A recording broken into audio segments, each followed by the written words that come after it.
publicado tres decretos legislativos, solo tres al parecer, ¿no? Pero tres hasta el momento, de los cuales dos ya es momento de analizarlos, se han publicado recientemente, y para ello hemos invitado a una penalista conocida, académica, muy estudiosa, muy competitiva, muy joven además, pero no por ello menos talentosa, a la cual Cristian les presentará. Efectivamente, como es costumbre en la marca de la casa, siempre traemos invitadas, invitados que nos ayuden a plantear en fácil lo difícil y eso es producto pues de la especialidad que ellas y ellos muy bien manejan y los estudios que tienen, por supuesto, detrás. Y esto no es la excepción para el día de hoy porque nos acompaña la doctora Fabiola Apaza Toledo. Ella es abogada por la Universidad Nacional de San Agustín, ella es magíster en Derecho Penal por la Universidad de Salamanca de España. Tiene además una maestría con mención en Ciencias Penales de la Universidad Nacional Mayor de San Marcos. Es especialista en Derecho Penal Económico también por la Universidad de Salamanca. Se ha desempeñado como fiscal adjunta provincial en el Distrito Fiscal del Callao y como docente en la Escuela del Ministerio Público, además de importantes publicaciones, por supuesto, dentro de su área de especialidad. Querida Fabiola, muchas gracias, como siempre, aquí agradecidos porque ustedes, especialistas, nos van a ayudar a entender esto que bien planteaba Julio, que hay que desmarañar un poquito este tema de los decretos legislativos. ¿Cómo estás, mi querida Fabiola? Muchas gracias por estar aquí. Buenas noches, Julio, Cristian. Buenas noches con todos los que nos ven y escuchan el día de hoy. Agradecida en primer lugar por la invitación al programa y en efecto es un tema muy reciente, es un tema muy interesante y yo feliz de poder aportar un poquito a la discusión, al debate y que esto pues anime a los demás académicos también a pronunciarse al respecto. Excelente. Sí, de hecho, quizá podamos partir del decreto legislativo 1573, más allá del número, porque tenemos público que no es abogado necesariamente. Se trata de un decreto legislativo que se publicó el 5 de octubre de este año y lo que hace es modificar, entre otras cosas, la figura de la conversión de la pena, que por cierto está prevista en el artículo 52 del Código Penal.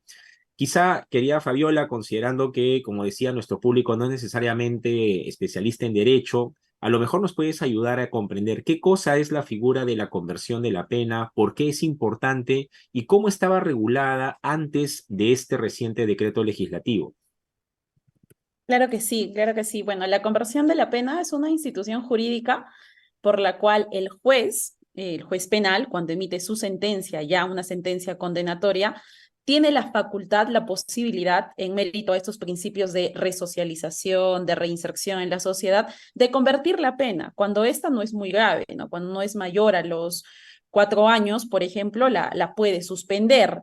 Cuando es menor a los 2 años, la puede convertir. Entonces, ya hay otros artículos en nuestro Código Penal que le otorgan esa facultad al juez para poder, como quien dice, evitar que las personas ingresen a un establecimiento penitenciario. Esto en mérito a estos principios que he mencionado. Y esto es lo que usualmente se hace, pero en el devenir de los años y dada el incremento de la delincuencia, se han ido justamente estableciendo ciertas medidas de sobrecriminalización en algunos casos y de un poco más de ajuste a estas penas, ¿no? Se agravan las penas, se cambian algunas medidas, se impiden algunos beneficios y precisamente este decreto legislativo que has mencionado, que eh, cambia el Código Penal en este artículo 52, lo que hace es cambiar una pena. O sea, le dice al juez, ya no solo vas a poder cambiar la pena cuando no puedas suspenderla o cuando no quieras ejecutarla en un establecimiento penitenciario, sino también va a ser una forma de pena que puedas convertir estos años, puede ser 2 años, 3 años, en una expulsión a los extranjeros del país. Eso es lo que en realidad vendría a ser una conversión de penas. Cambiar los Ahora, años de cárcel, en palabras simples, cambiar los años de cárcel por una expulsión. Pero bueno, hay muchas antes, más.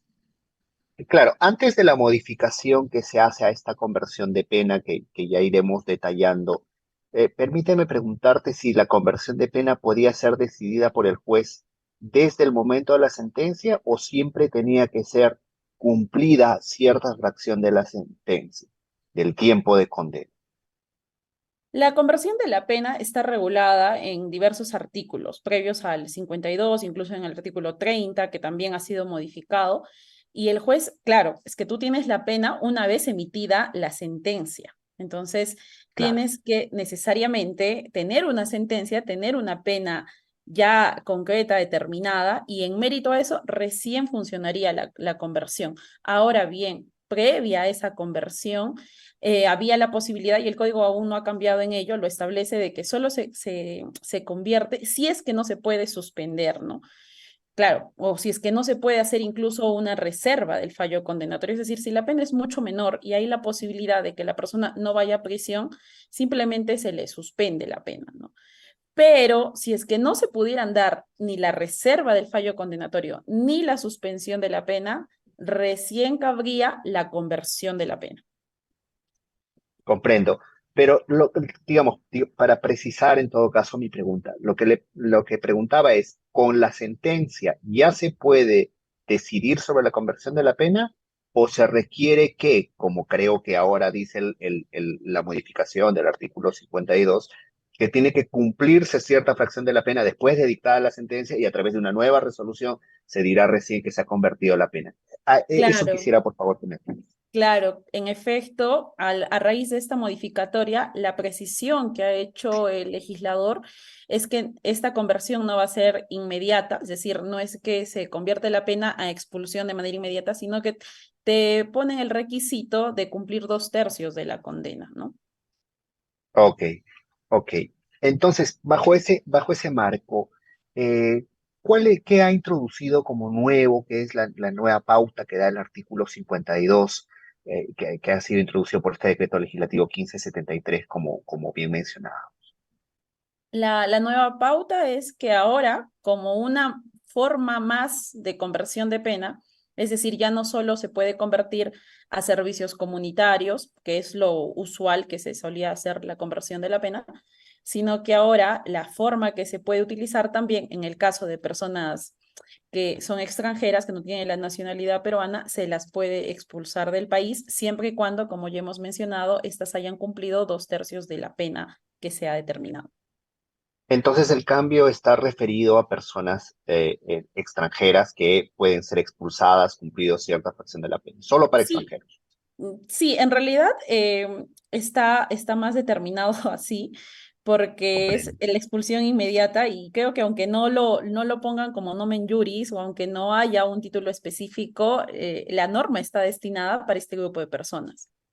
Claro, digamos por la sensación de inseguridad que ha creado la migración eh, agudizada, bastante frecuente, aglomerada de personas venezolanas, de Venezuela. Por supuesto, no afirmamos que todos sean malos, más bien parece que ese es el criterio de el Estado, del gobierno. Y precisamente por ello te preguntaría si tú ves que esta disposición que permite la expulsión de extranjeros como pena accesoria o por conversión de pena es relevante, es significativo para la lucha contra la seguridad ciudadana. ¿Cuál es tu criterio? Voy a retomar justo lo que mencionabas, ¿no? Que la delincuencia ha incrementado, pero que no por ello podemos generalizar a ciertos grupos de personas, porque esto podría ya tratarse incluso de una discriminación y estaríamos vulnerando principios constitucionales que rigen precisamente en nuestra Carta Magna. Y creo yo que pese a que tengamos esta sensación, tal vez errónea, porque finalmente es lo que recibimos por medio de los medios de comunicación, pero no tenemos estadísticas, no tenemos un observatorio de criminalidad que nos diga que el mayor número de delincuencia proviene de ciudadanos extranjeros. Entonces, no podría yo sin esa estadística o ese estudio detrás con muchos especialistas en criminología, en lucha contra la delincuencia, específicamente en este marco, decirte si es que realmente va a haber un cambio significativo, porque estaríamos pecando no sé, entrar a una rama que Claro. todavía ni siquiera el Estado ha sido capaz de definir, ¿no? Y me atrevo a decir esto porque creemos que la solución siempre es incrementar las penas y viene dándose en la lucha de violencia contra la mujer, delitos contra la libertad sexual, pero no se ve que haya en efecto alguna mejora, sino que Claro. tenemos una sensación de que las cosas siguen estando igual o Igual peor. o peor. Así es. Entonces, no tenemos la solución. El legislador no siempre va a tener la solución, menos aún si no contamos con todos estos observatorios que he mencionado, ¿no? Claro. Ahora, para efectos de esta figura de la conversión de la pena y la expulsión, digamos, de la persona, ¿requiere algún tipo de acuerdo o convenio internacional entre los estados, entre el que expulsa y el que recibe a la persona? ¿O esto es simple y llanamente, unilateralmente, digamos, no es preciso que haya cierto procedimiento, cierto acuerdo entre los estados participantes a quienes pertenecería finalmente la persona entre la que expulsa y la que recibe? Sí, yo creo que más que convenio, se van a tener que firmar algunos tratados y va a tener, más que incluso tratados, temas de cooperación judicial internacional. Mm. Y en temas de cooperación judicial internacional, al menos en materia penal, creo que es bastante evidente que las cosas no están funcionando muy bien y se ha podido ver en casos emblemáticos como las extradiciones, que Mm. son muy tediosas, que demoran mucho, que incluso con países vecinos tenemos distintas normas que nos regulan y pese a que ya se han firmado tratados y pese a que ya se han firmado convenios y que se lucha por un principio de reconocimiento, es decir, que sea delito en ambos territorios, que usualmente se viene dando una unificación en delitos económicos o en delitos contra el crimen organizado, siguen habiendo problemas, porque es más allá de un tema legal o un tema de legislación, es un tema de voluntad y es un tema de cooperación, es un tema político-criminal muy, muy fuerte. Entonces yo veo muy difícil ese tema de la cooperación. Creo que va a ser el punto más difícil de poder ejecutar. Claro. Ahora, para solamente nuestro público entienda la figura, cuando se decide, hipotéticamente en la aplicación de este decreto legislativo, expulsar a la persona, digamos que en teoría el procedimiento, ¿cómo más o menos sería? Se lleva a la persona y se la deja en el otro país, la tiene que recibir alguien. Lo digo para efectos de que se tenga muy claro la viabilidad luego práctica, porque, a ver, es como ahí con respecto al caso, pero es como la declaratoria del estado de emergencia que me parece más un gesto político que una medida eficaz, en términos de que puede servir como para apaciguar las aguas y dar una señal de que se está haciendo algo, más allá de que realmente funcione. Entonces, mi preocupación es esa, o sea, tienes un decreto legislativo que para algún público diría, oye, bueno, ahora se va a hacer más severo y esto va a significar que estas organizaciones criminales, como bien decía Julio, no generalizar, pero que pueden estar integradas por extranjeros, van a comenzar a reducirse porque el Estado va a comenzar a votarlos coloquialmente del país. Pero esto es así tan simple, tan sencillo, ¿o cómo sería el procedimiento? No, de hecho no es nada simple, porque como decía, tenemos ya figuras reguladas mucho más antiguas, como por ejemplo este tema de la extradición Mm. de personas en procesos penales o que tengan medidas de requerimiento en su contra con orden de captura, y de por sí ya es complicado el traslado, ¿no? La cooperación de las autoridades tiene que ser a nivel del Poder Judicial. Y lo que solemos hacer en América Latina, a diferencia de Europa, es que no tenemos todo lo trabajamos por autoridad central. En Europa, por ejemplo, cada juez tiene su autoridad y se comunica directamente con el juez de otro país Como su para par. pedirle, Claro. exacto, y la decisión de un juez de España puede ser tan válida y puede ser tan reconocida por el juez de Francia. Entonces, el tema de ejecución, el tema de solicitud de medidas es más rápido, más eficaz, a diferencia, incluso hablando un idioma distinto, ¿no? A diferencia de América Latina, que lo trabajamos todo por una autoridad central y tenemos, por ejemplo, en el Ministerio Público, hay, ¿no? La Unidad de Cooperación Internacional y, por ejemplo, en el caso del Poder Judicial, que también tienen su oficina de relaciones de cooperación judicial internacional, pero además que se trabaja todo a través del Ministerio de Justicia. Claro. Recordemos que las extradiciones tienen que pasar por el Ministerio de Justicia, por este dictamen, por esta comisión. Entonces, yo creo que ahí va a ser el problema, porque esto todavía no se ha presentado en ningún caso práctico, esto es muy reciente, entonces cuando se empiece a ejecutar, cuando se empiecen a dar los casos, ahí es donde vamos nosotros a encontrar el verdadero problema, porque los operadores se van a empezar a preguntar cómo lo van a realizar y van a tratar de hacer un símil, como lo que ya venimos haciendo con estas otras figuras que están reguladas, y vamos a encontrar otra vez el cuello de botella con la autoridad central. Incluso creo que se ha intentado, o no sé si en una figura distinta, pero en el gobierno del presidente Castillo, que terminó como dictador, se intentó expulsar a personas que estaban requisitoriadas en Venezuela y Venezuela no lo recibió y tuvieron que Claro. regresarse, ¿no? O sea, en el mismo avión, Venezuela no permitió su ingreso, entonces creo que este mecanismo de expulsión no ha resultado, salvo que no se trataba de eso, de una expulsión, Javier.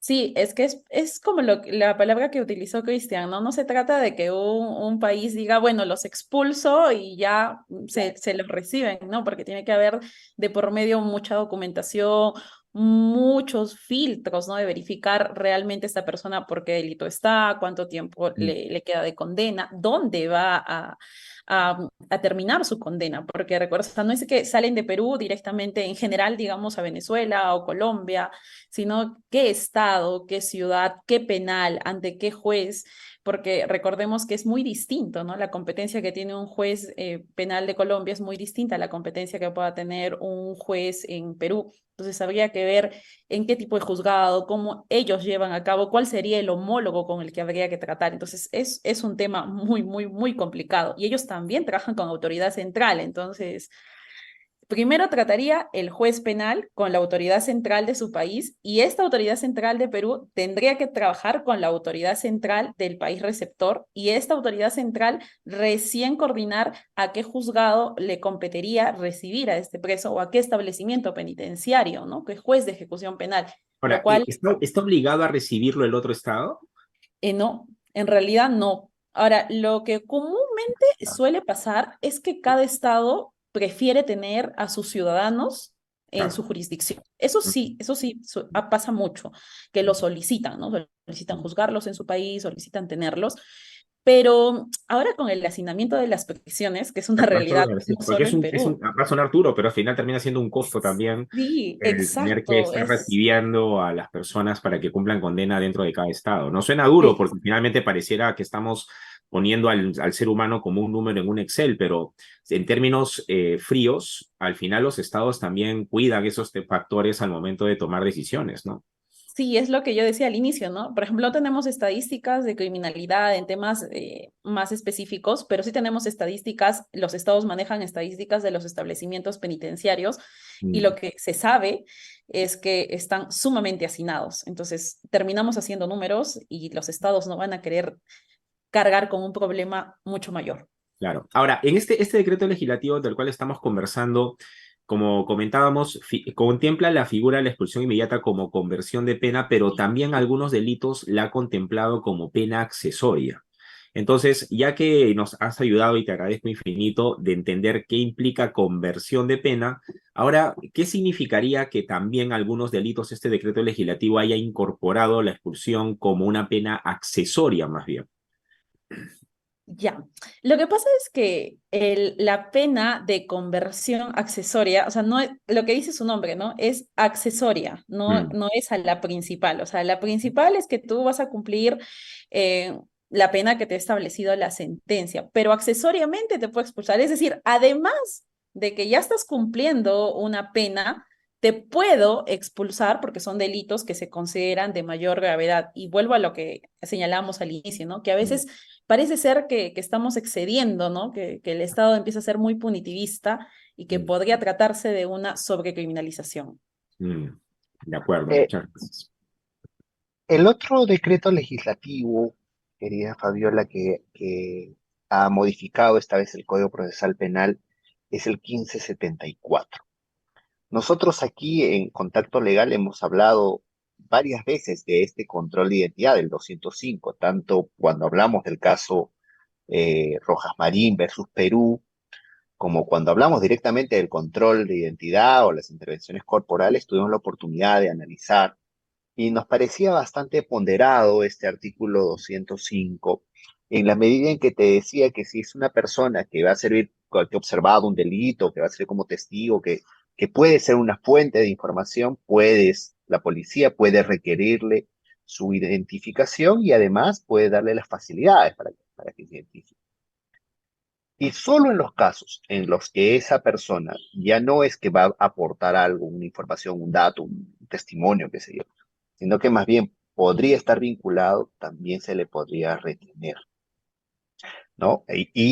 Buscar su identificación en la comisaría más cercana o identificarlo en la comisaría más cercana. Y esto ha sido incluso nuevamente para citar Rojas Marín, validado por la Corte Interamericana, que ha concluido que ese artículo era absolutamente compatible con la Convención. Pero, ¿qué introduce, qué nuevos cambios tiene ahora el 205 del Código Procesal? Gracias, Julio, por la pregunta. Este decreto legislativo ha sido muy hablado en los últimos días, muy criticado.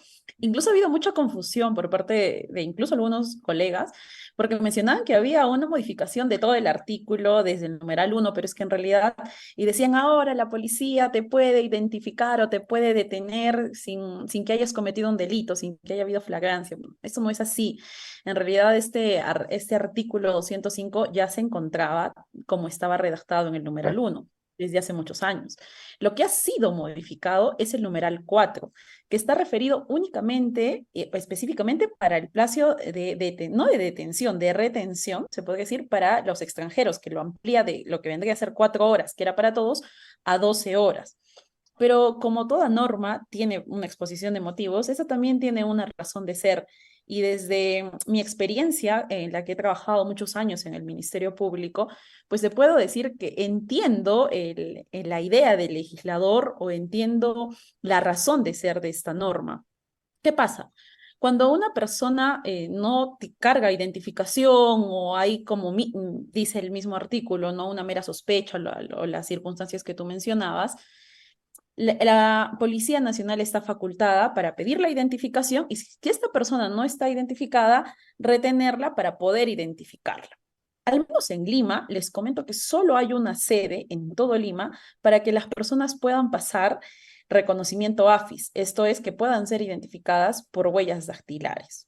Muchas veces nos comunican al Ministerio Público por teléfono la detención, pero claro, ya pasaron horas de retención porque las personas, para poder ser identificadas, están haciendo una cola inmensa, no solo los 4 o los 2 detenidos o un detenido por el que te hayan comunicado, sino miles de detenidos de toda la ciudad para una sola sede, ¿no?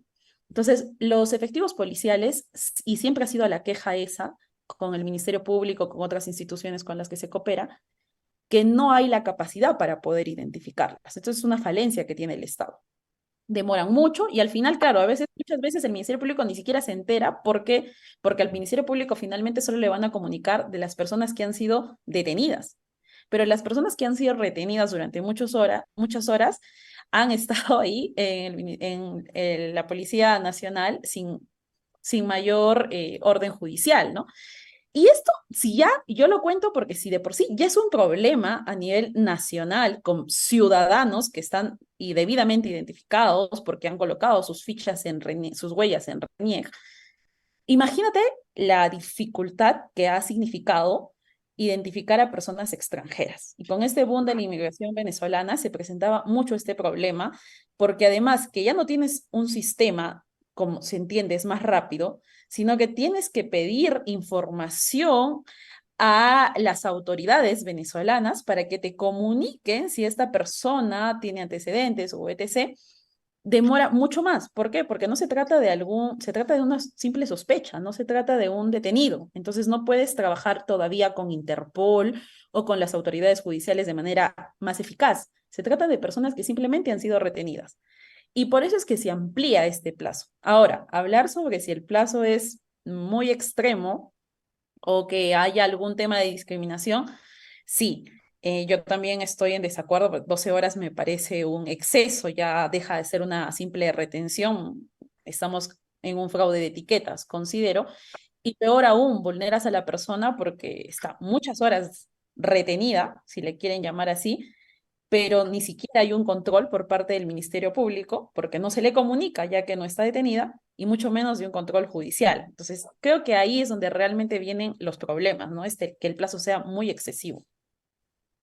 Ahora, claro, además que esta distinción del plazo responde estrictamente a a la nacionalidad de la persona. Ahora, supuesta o presuntamente este plazo mayoritario, porque yo te lo consulto porque tengo, digamos, en varias universidades alumnos que son extranjeros y de hecho cuando se han enterado del decreto legislativo hasta con una lágrima me dicen, profe, me discriminan, o sea, ¿a qué responde esto?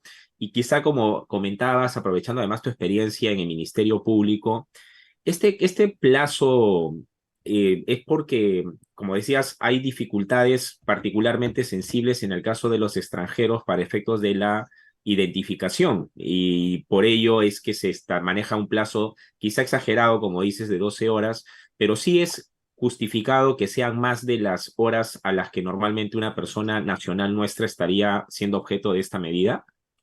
Creo que es lógico lo que mencionaba yo, ¿no? O sea, si ya pasa este problema y a veces, muchas veces ni siquiera se respetan las 4 horas en Mm, nacionales, entiendo por qué en el Mininter, pues el Ministerio del Interior ha propuesto que se extienda este plazo para extranjeros. Entiendo el significado, entiendo la voluntad legislativa, pero no la comparto, porque, y vamos, yo sé que vamos a caer en un poco de lo que siempre se dice, ¿no? Que no le puedes trasladar el fracaso del Estado o claro, la ineficiencia, la ineficacia. Ujú. la ineficacia, exacto, del Estado a los ciudadanos. Y esto además también lidia un poco con lo que ya mencionábamos, con el otro decreto legislativo. O sea, terminamos discriminando solamente a un grupo de personas. Y esto realmente sí se ve como discriminación. Por eso digo Ahora, que sí, para salvar la constitucionalidad de este decreto legislativo que en efecto ya te da una orientación de que está dirigido solo a una población y con un término, con un marco temporal no menor, es medio día de detenidos, podría pensarse en una medida más bien de esa magnitud, pero excepcional. Es decir, lo que quiero decir es, sí, 12 horas, pero cuando se declare estado de emergencia, cuando hayan circunstancias especialmente justificadas, qué sé yo. ¿Podría salvar eso la constitucionalidad o los defectos que puede tener esta norma? ¿O qué te parecería la idea? Em, yo creo que incluso me voy a pegar a la postura de que no sería inconstitucional. Creo que incluso sin esas Oh, especificaciones podría no ser inconstitucional. Y digo por qué. Porque si bien la norma dice hasta 12 horas, pues precisamente dice hasta. Entonces, ese es un máximo. No tendría que ser sí o sí el plazo, ¿no? Entonces, tendría que trabajar dentro de este margen. Y es lo mismo que pasa, por ejemplo, con los plazos de detención, ¿no? Que son 48 horas. No vas a darle libertad a una persona a la hora 47 si es que ya en la hora 10 tienes todos los actuados. Entonces, creo que acá podríamos hacer ese mismo símil. Y es más, me atrevería a decir que dudo mucho que esta norma sea declarada inconstitucionalidad por las situaciones que ya hemos comentado y además porque vemos cómo se viene dando este proceso de sobrecriminalización. Así que dudo mucho que sea declarada en un futuro cercano inconstitucional. Más bien, creo yo que va a ser adaptada a principios constitucionales, como por ejemplo la proporcionalidad que se exige mucho en otras medidas que son mucho más gravosas, como en la prisión preventiva o la detención preliminar, y que se les va a pedir a los operadores, en este caso a los efectivos policiales que ejecutan esta retención, que sean prudentes, que sean coherentes y sobre todo que sean proporcionales, ¿no? Yo creo que va a ir por ese lado finalmente. Ha llegado Ahora, para...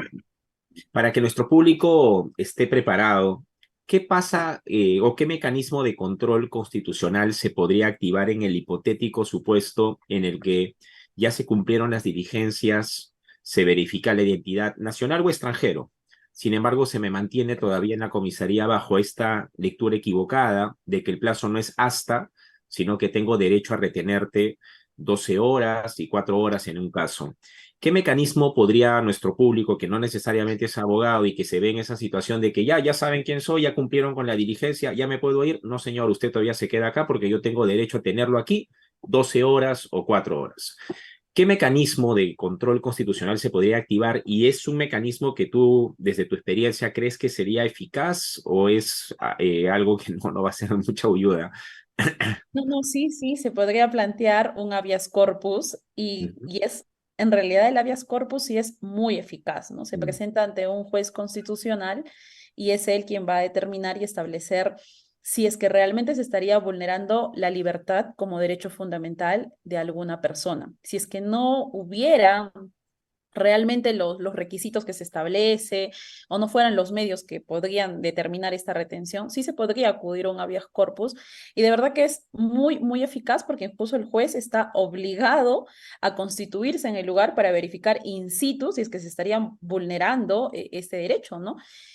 Yo siempre lo voy a recomendar y es más, si lo queremos lanzar a comentario, pues cada vez que se interpone un habeas corpus, ya sea en la etapa que fuere por algún error de cualquier operador jurídico, el operador jurídico incluso puede quedar sancionado. Entonces ya muchos de mis colegas, quienes me pueden estar escuchando, saben que lo peor que Ujú. le puede pasar a un policía o a un fiscal es que le interpongan un habeas corpus. Así que animar a la población a que si Claro. se vulnerado lo pueda hacer. El tema es que a mí lo que me preocupa es, y hay un informe que justamente hemos comentado aquí hace una semana de Defensoría del Pueblo, que el habeas corpus, y sobre todo el habeas corpus clásico, el reparador, que uno diría que ya incluso algunos pensamos, ¿no? No es tu caso, porque has estado en plena práctica, pero muchos pensamos que ya inclusive está en franca retirada, porque ya nadie se atreve a ser tan arbitrario de retener, pero más bien el informe de Defensoría nos da en la cara y dice que no resulta tan eficaz porque cuando el juez va ya está libre o ya tiene otra condición jurídica, y entonces en estos plazos, por ejemplo, que son de 4 horas, de 12 horas, puede resultar ineficaz. Yo particularmente por eso preferiría que sea una medida excepcional, que sea temporal.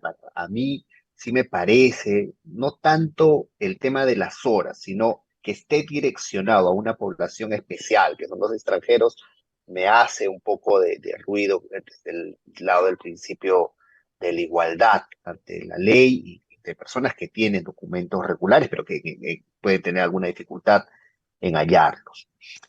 Sin perjuicio de eso, hay otra medida que creo que es interesante de comentar, que es que el decreto legislativo, modificando el 205 del Código Procesal Penal, también prevé que vencidas esas 12 horas y cuando la persona no ha podido ser identificada, se puede comunicar al Ministerio Público y este a su vez puede pedir medidas restrictivas o medidas coercitivas al juez.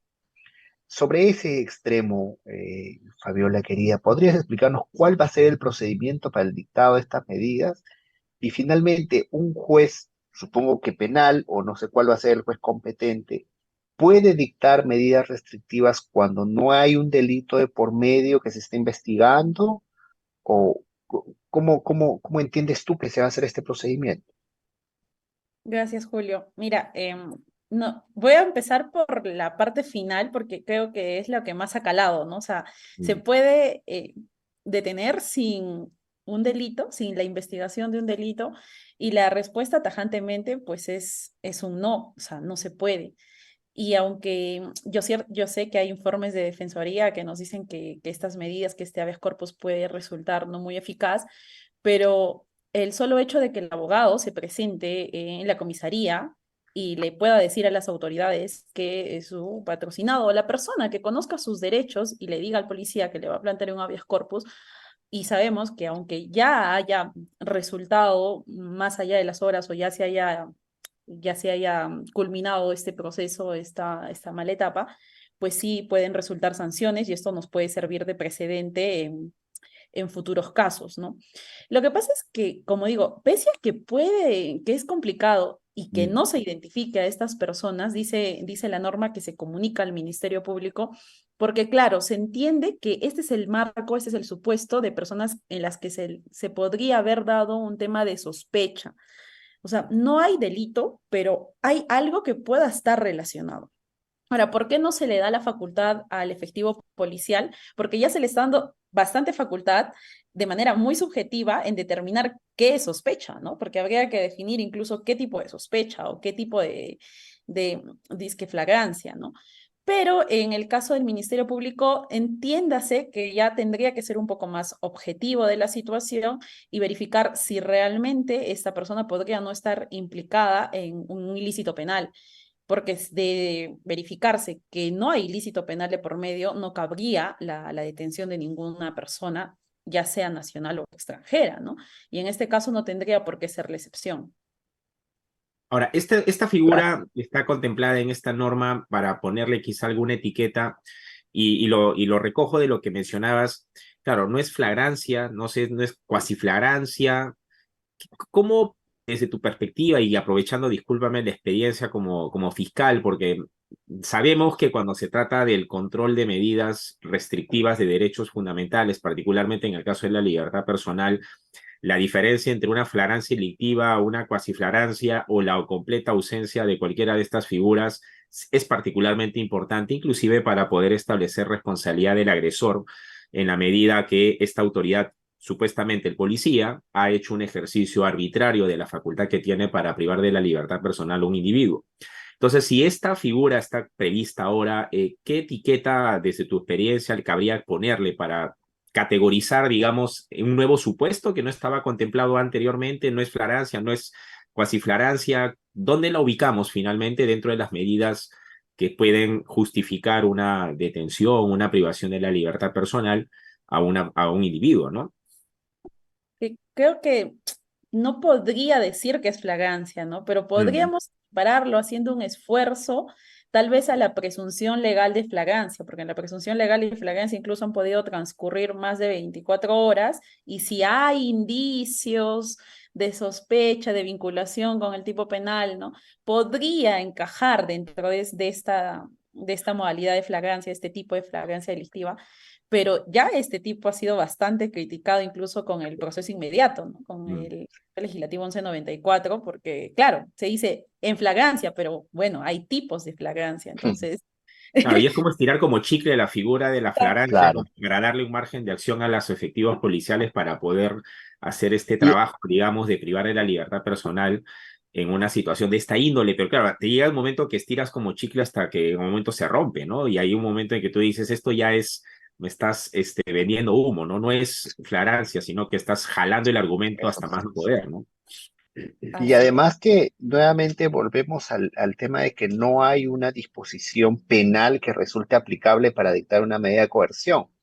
Y Mm. entonces, yo imagino, no sé si compartes, Fabiola, pero que un juez penal, porque el Ministerio Público entiendo que no puede hacer control constitucional, pero un juez penal que conoce de esta solicitud diría, no, acá esta norma yo no la puedo aplicar porque no hay, pues, constitucionalidad en la medida que yo como juez penal no tengo competencia para decir sobre hechos que no tienen apariencia delictiva. No sé si ahí compartes o también hay una forma de pronto que yo no vea de salvar la constitucionalidad de esta disposición, que también me parece en este extremo particularmente preocupante bajo un análisis de la luz de la Constitución. No, yo comparto totalmente, creo que es inaplicable en ese sentido, ¿no? Mi comentario de salvar la constitucionalidad iba más allá por las críticas que se le hacen respecto al plazo. Por eso decía yo, lo del plazo es Claro, salvable, lo del plazo es manejable con el hasta y el límite y la proporcionalidad. Claro. Pero si lo llevamos por el lado de discriminación de este grupo de personas, creo que ahí sí se podría hacer algo. Pero como digo, dudo mucho porque finalmente va a ser una decisión de índole política y es cierto. dudo mucho, mucho que se pueda llevar a cabo adelante una acción de inconstitucionalidad, ¿no? Pero sí, yo creo que al final, en cada caso en concreto que se presente, si esto llega a manos de un juez penal, tampoco podría resolverlo en ese sentido. Es totalmente descabellado porque ni siquiera hay delito, ni siquiera está a nivel fiscal, o sea, a nivel preliminar, y mucho menos podría llegar a nivel judicial, ¿no? Entonces es bastante tonto pensar que podría resolverse a favor de. Claro, porque el Ministerio Público, si me permites, Cristian, perdone que te robe la idea seguramente que ibas a ingresar, pero porque el Ministerio Público también tendría que armar una carpeta, pero sin tipo penal, ¿no? O sea, tendría que pedir un requerimiento, pero que no tiene una base penal.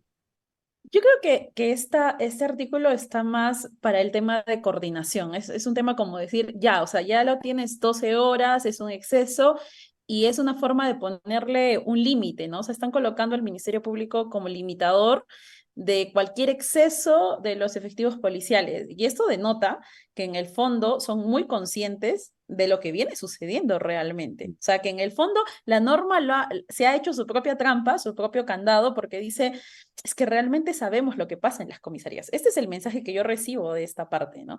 Oh, Y mira.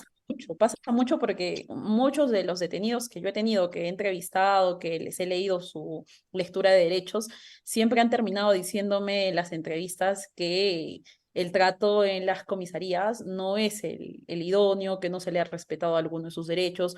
No quiero generalizar, pero el Claro. problema suele ser bastante amplio y es un número bien alto el que suele emitir ese tipo de quejas y comentarios, ¿no? De acuerdo, que en muchísimas gracias, querida Fabiola. El tiempo nos está quedando ya corto. Quizá un poco para cerrar algunas ideas fuerza. Yo, por ejemplo, sí me gustaría comprometerte a quizá volver a visitarnos. Ya sabes que esta es tu casa, ¿no? Que no sea la primera ni única vez, porque hemos hecho una evaluación de un decreto legislativo que está como un modelo por armar. Vamos a ver cómo termina el muñeco, ¿no? Porque hasta ahora el muñeco se muestra un poquito, no parece tener una forma muy clara y por lo tanto habrá que ver si camina finalmente el muñeco y la criatura porque está en un proceso de implementación. Tanto la figura de la expulsión como pena accesoria o como conversión de pena, e incluso esta parte última de la cual conversábamos de cómo se van a establecer este tipo de medidas restrictivas de la libertad personal sin la ausencia de un elemento que lo valide constitucionalmente en términos generales, pero vamos a ver cómo se va llevando a la práctica y desde ya te comprometemos a que nos ayudes a desmarañar luego la realidad, porque aquí estamos hablando en el deber ser, o sea, hemos revisado la norma, supuestamente esto sería así, pero ya de cara a la práctica, y por eso yo puedo parecer un poco pesimista, pero a veces hay normas que tienen más un impacto o efecto deseado político más que estrictamente resolverte el asunto, porque claro, el mensaje a la gente es vamos a expulsar a los extranjeros que cometen delitos aquí, el mensaje es los vamos a retener más tiempo en la comisaría, o sea, estamos siendo más duros porque para nadie es un secreto que el temperamento que va quedando un poquito en el ambiente es que los índices de criminalidad en el Perú se han disparado por la migración y no sin decir ninguna nacionalidad, porque finalmente el temperamento sigue estando aquí en la nube de que es las personas extranjeras, como bien decías, no hay data estadística en realidad que eso permita reconfirmarlo o decirlo para tener certeza de que en efecto es así, pero tengo yo esta impresión de que más es un gesto político como el propio estado de emergencia de apaciguar las aguas y no dejar entrever que no estamos haciendo nada, sino que estamos tratando de corregir o resolver el asunto. Pero ya veremos, pues entonces, si es que efectivamente hay eficacia detrás de esto o no queda más que en una cuestión declarativa y como un gesto político, como decía, para calmar los ánimos. Ya lo veremos, así que por mi parte, encantado de haberte tenido el día de hoy.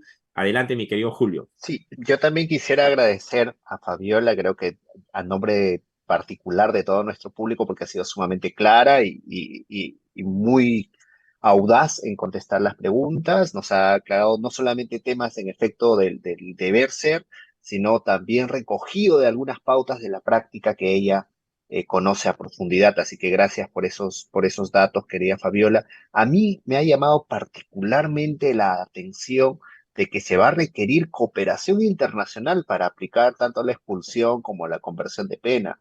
Entonces, esto, digamos, es quizá una buena intención, pero que parece que no viene amarrada, al menos no ahora, de medidas efectivas de cooperación internacional con otros estados. Entonces, eso no sé si va a frustrarle al propio Estado o nos va a frustrar finalmente a nosotros que tenemos un artículo pero que no puede ser implementado. Hay muchas cosas más por decir, pero seguramente Fabiola quiere decir también algunas cosas finales, algunas ideas finales y despedirse de nuestro público. Nuevamente te agradezco, querida Fabiola.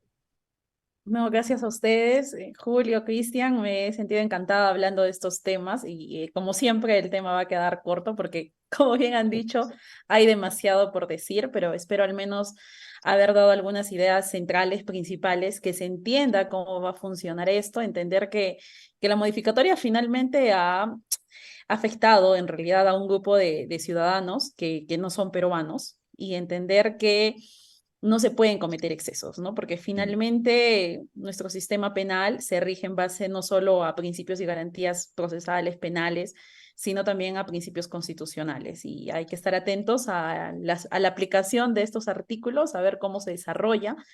Y yo feliz de volver al programa y poder compartir con ustedes cómo se está dando en la práctica. Genial, muchísimas gracias, Fabiola. Así es, amigos y Gracias, Fabiola. amigas. Así llegamos hacia el final de este nuevo episodio para ustedes de Contacto Legal. No se olviden, el próximo miércoles, como el día de hoy, estaremos a las 7:15 para discutir temas de plena actualidad con invitados e invitadas de primer nivel. Muchísimas gracias nuevamente, Fabiola. Muchas gracias a cada una y cada uno de ustedes en sus casas. Les mandamos un fuerte abrazo y hasta la próxima. Que estén muy bien. Chao, chao. Hasta la próxima.